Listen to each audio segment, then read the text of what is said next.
Olá pessoas, tudo bem? Espero que estejam confortáveis para a gente começar a discutir o assunto das nossas aulas de hoje. A disciplina Cidadania, Cooperativismo e Trabalho, eu sou o professor Germano Lúcio e iremos trabalhar as unidades 2 e 3 da nossa disciplina. Começaremos primeiro trabalhando as noções de ética, de cidadania, de direitos humanos e o mundo do trabalho atual. Na unidade 2, vamos ver como o trabalho estrutura a sociedade e as evoluções, o desenvolvimento tecnológico, as transformações no mundo do trabalho e, logicamente, os direitos trabalhistas até chegar nas concepções, nos fundamentos filosóficos do cooperativismo, ok? Para começar a nossa aula, temos que trabalhar a relação entre ética e cidadania. A palavra ética deriva do grego ethos, que significa modos de ser. Modos de ser no sentido de ação, porque a ética, ela orienta a ação dos indivíduos. Ela é um plano teórico. A ação prática fica vinculada um pouco mais à moral. Então, a ética é mais teórica e a moral é um pouco mais prática. Nesse sentido, perguntamos, é possível ser ético sem ser cidadão? É possível ser cidadão sem ser ético? Lá na Grécia Antiga, os gregos já discutiam a necessidade de que a cidadania era vinculada não só à ética, como também à educação. E o que é ser cidadão? O que é cidadania? A noção de cidadania envolve a noção não só de direitos, mas de deveres. Mas, em cima disso, envolve a capacidade ou a necessidade dos indivíduos participarem ativamente da vida social e política. A noção de cidadania envolvendo direitos envolve a noção do direito a ter direitos. E essa noção de participação ativa e de direitos a ter direitos envolve, logicamente, a noção de deveres. Não é possível ser cidadão sem exercer a possibilidade de ter direitos e ter deveres. Por quê? Porque nós vivemos em coletividade, vivemos em grupo, o ser humano é um ser gregário. Então não há como vivermos em sociedade sem nos preocuparmos com as nossas ações e o resultado dessas ações para as outras pessoas. Bem, a cidadania, no sentido mais atual, no sentido grego relacionava-se a tudo que era vinculado à cidade, à polis. Então o cidadão era um cidadão político. No sentido mais moderno, a cidadania envolve um conjunto mais de direitos e deveres e ampliou ao longo dos tempos, porque ao longo dos tempos a sociedade é dinâmica e, logicamente, os direitos eles vão se acumulando à medida em que a sociedade vai criando novas demandas. Essas demandas são fruto de lutas e de conquistas da relação entre a sociedade civil e o Estado. A sociedade civil é composta pelo povo de um modo geral, né? O aspecto da religião, da educação, o aspecto da cidadania no exercício de organização coletiva, como sindicatos, movimentos sociais, e o Estado é composto pelo organismo que, no caso, nos governa, tanto os poderes legislativo, executivo e o judiciário. Enfim, segundo Marshall, Thomas Humphrey Marshall, britânico, começou a perceber como é que se desenvolveu a história dos direitos no seu país. Ele disse que os direitos se dividiram em 3 categorias. Os direitos civis, que foram conquistados a partir do século, mais ou menos do século XVIII. Em seguida, os direitos políticos, conquistados a partir do século XIX. E, por último, os direitos sociais, conquistados a partir do século XX. Levando em conta essa hierarquia de Marshall, digamos que há um processo cumulativo de conquistas de direitos, começando pelos direitos civis. E esses direitos civis englobam o quê? Englobam todo o conjunto das liberdades individuais dos cidadãos, né? Liberdade religiosa, de pensamento, de expressão, direito de ir e vir, direito à propriedade, direito à liberdade contratual, ou seja, você possibilitar estabelecer contratos, sejam eles comerciais ou de trabalho, que sejam bons mutuamente, principalmente a possibilidade da liberdade de você escolher o trabalho, que quer realizar, e finalmente o acesso à justiça, porque nem sempre a justiça foi acessível a todos. Um exemplo disso é a necessidade do Estado manter os defensores públicos, digamos assim. A defensoria pública é uma forma de acesso à justiça dado pelo Estado ou fornecido pelo Estado, mas não é dado, porque é um direito do cidadão o acesso à justiça, para que as pessoas de baixa renda tenham a possibilidade de buscar a efetividade dos seus direitos quando eles sejam renegados ou sejam negados, né?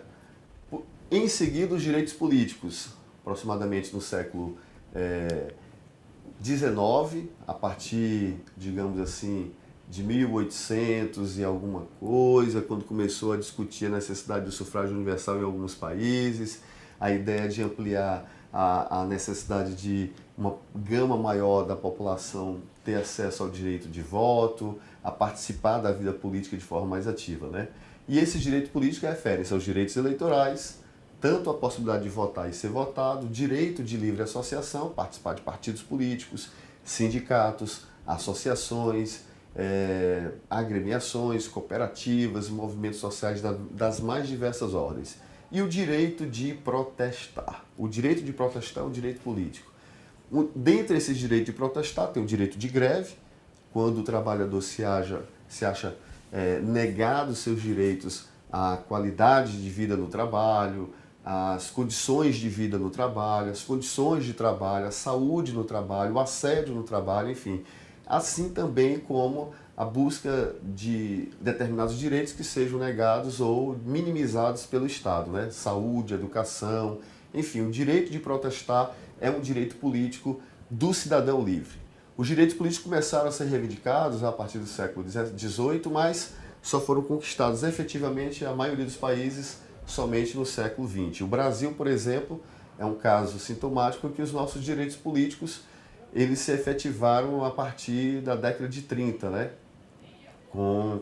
Curiosamente, no governo de Getúlio Vargas, que ao mesmo tempo foi um governo que possibilitou uma gama de direitos, mas também foi um governo ditatorial. Por fim, os direitos sociais, que referem-se ao direito à educação básica, à saúde, a programas habitacionais, a transporte coletivo, a previdência, ao lazer e ao acesso ao sistema judiciário. Os direitos sociais, eles compreendem a necessidade do indivíduo participar da herança social coletiva. Por exemplo, o direito à educação básica é uma herança social. Toda criança tem que ter sido educada. Toda criança tem um direito à educação. Não é o fato do adulto ser educado, é o fato de ele, enquanto criança, ter sido educado. A saúde, o acesso à saúde é um direito social importantíssimo. Por isso, qualquer forma ou qualquer política implementada no sentido de tentar trincar esses direitos é um atentado aos direitos sociais da população. Enfim, esse conceito de cidadania vinculado a deveres e direitos, ele está em permanente construção, né? Pois nós, seres humanos vivendo em sociedade, estamos o tempo todo lutando por mais direitos, por mais liberdade, melhores garantias individuais e coletivas, né? E, logicamente, nós não podemos dividir esses direitos civis, políticos e sociais apenas separadamente, porque levando em conta as características intrínsecas dos direitos humanos, esses direitos eles são indivisíveis. Ou seja, os direitos eles não podem ser exercidos de maneira parcial ou fragmentada. Nesse sentido, podemos trabalhar o conceito de cidadania no Brasil. José Murilo de Carvalho escreveu uma obra chamada Cidadania no Brasil, um longo caminho. É por aqui que a gente vai trabalhar essa noção. No Brasil, não foi respeitada aquela hierarquia que o Marshall estabeleceu. A noção de primeiro ter conquistado os direitos civis, em seguida os direitos políticos e, por último, os direitos sociais. Aqui no Brasil, a gente inverteu um pouco a ordem, até porque nosso caso é muito emblemático. O Brasil, a independência não foi motivado pela adesão do povo, havia revoltas que mais se importavam em não ficar sob o jugo português, mas não diziam muito a respeito com relação à independência do Brasil, e não eram revoltas de caráter nacionais, eram revoltas mais localizadas, né? E aí, nesse caso, não houve no Brasil uma independência como fruto de uma vontade do povo de um modo geral, né? Foi uma independência provocada pelas elites brasileiras e parte da elite portuguesa, foi um acordo. Tanto é que, quando a independência do Brasil foi proclamada, no interior do país, meses depois da proclamação da independência, foi que ficaram sabendo que o Brasil estava livre de Portugal, ou seja, independente, entre aspas, de Portugal. Isso meses depois de já ter proclamado a independência, para você perceber como a construção do Brasil nesse aspecto já foi negada a ideia do direito civil básico, que é a liberdade de pensamento, de expressão, a liberdade de protestar, como houve na Inglaterra, como houve na França, como houve nos Estados Unidos, que foi basicamente a sociedade que foi em prol da conquista dos seus direitos, da sua independência, né? E, logicamente, aqui no Brasil a gente teve a característica de que o Estado ele sempre saiu na frente formando a sociedade. Ou seja, o Estado constituiu a sociedade, não a sociedade que construiu o Estado. Nesse sentido, os direitos que foram atribuídos ao povo não foi um direito conquistado basicamente pelo povo, foi um direito tutelado pelo Estado. Quando o direito é tutelado pelo Estado, o Estado não vê o problema em retirar ou em inserir direitos. Nesse caso, a nossa cidadania se torna uma cidadania tutelada pelo Estado. Não é uma cidadania plena, efetiva, vinculada à necessidade do cidadão perceber isso. Agora, onde é que está o problema? Na nossa educação.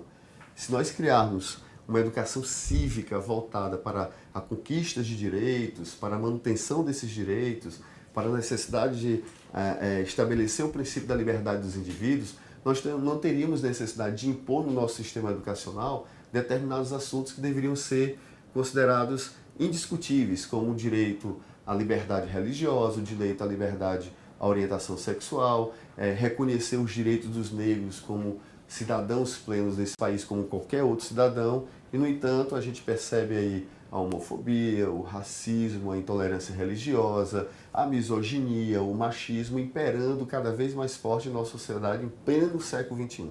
Então é necessário que percebamos que a necessidade de transformar a nossa sociedade parte a partir da noção de se exercer uma cidadania de fato efetiva e real, porque existe uma cidadania formal e existe uma cidadania real. A cidadania formal é aquela que está no papel, aquela que está na lei, aquela que diz que temos direitos A, B e C. O direito de vir, como direito civil, o direito a ter emprego, como diz um direito social, o direito de votar ou ser votado, como diz o direito político. Não, a cidadania real é aquela que basicamente ultrapassa a ideia do que está no papel. Por exemplo, diz que nós temos direito à educação pública e gratuita, mas com relação àquilo que o mercado ou a sociedade liberal estabelece como meritocracia. Um aluno de escola pública ele tem condições de disputar em pé de igualdade uma vaga na universidade sem sistema de cotas com um aluno da escola particular? No dia que nossa resposta for positiva a essa pergunta, nós vivemos de fato uma cidadania real no Brasil. Enquanto a nossa resposta for nunca, ou então de jeito nenhum, sem sistema de cotas, se for uma disputa paritária, no dia que estabelecermos uma resposta positiva disso, aí talvez a gente passe a exercer um pouco essa cidadania real e sair um pouco da cidadania formal. Um exemplo também é a situação dos pobres, dos negros, dos deficientes, que em maior ou menor grau conseguiram reconhecimento formal. Por exemplo, nós temos um sistema de cotas para ingressar nas universidades para pobres, para negros, para os deficientes nos concursos públicos, que em maior ou menor grau podem ter, digamos assim, conquistado o direito a ter acesso ao ensino superior, a um concurso público, mas em uma outra perspectiva, num mundo sem esses direitos formais, isso não seria possível porque, dada a exclusão e o estigma estabelecido secularmente a essas pessoas.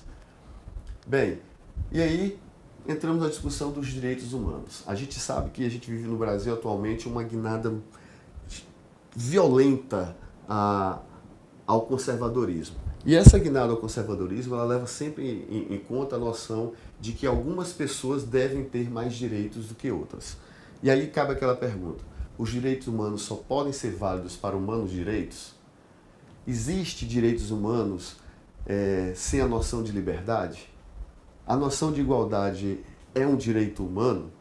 Então vamos discutir essa perspectiva. Imagina o seguinte: um mundo sem direitos humanos. Já existiu isso? Já.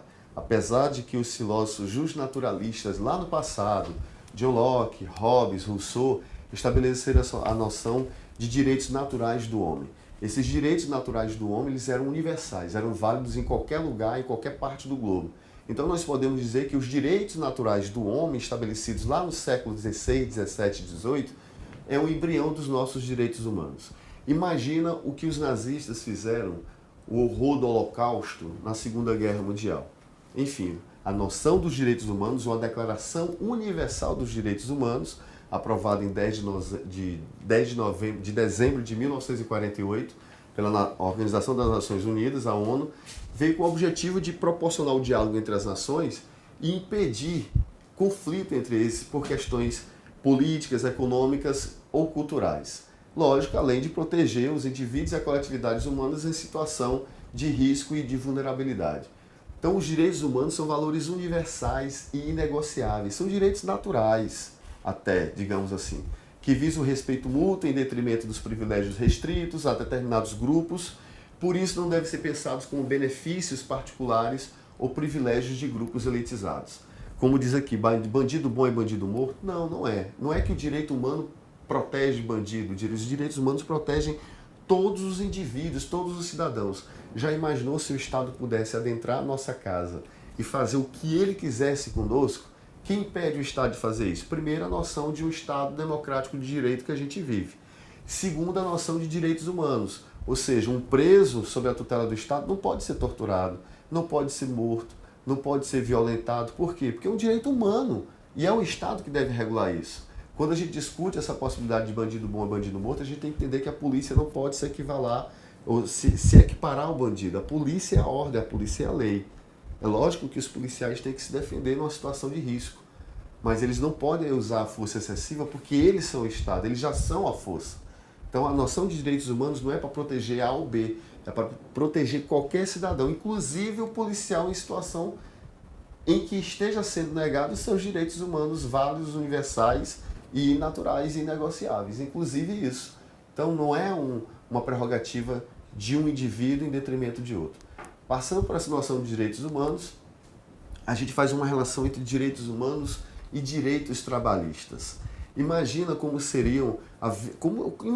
era a vida das empregadas domésticas antes da lei das domésticas. Elas não eram empregadas, elas eram escravas. Eram as últimas a dormir na casa dos patrões, quando moravam na casa dos patrões, e a primeira a acordar. Ou seja, não tinha um horário estabelecido, não tinha uma regra estabelecida. Muitas não tinham carteira assinada, muitas às vezes nem recebiam salário porque ganhavam presentes, moravam na casa, eram, aspas, tratadas como se fosse da família. Como se fosse da família não significa dizer que seja da família.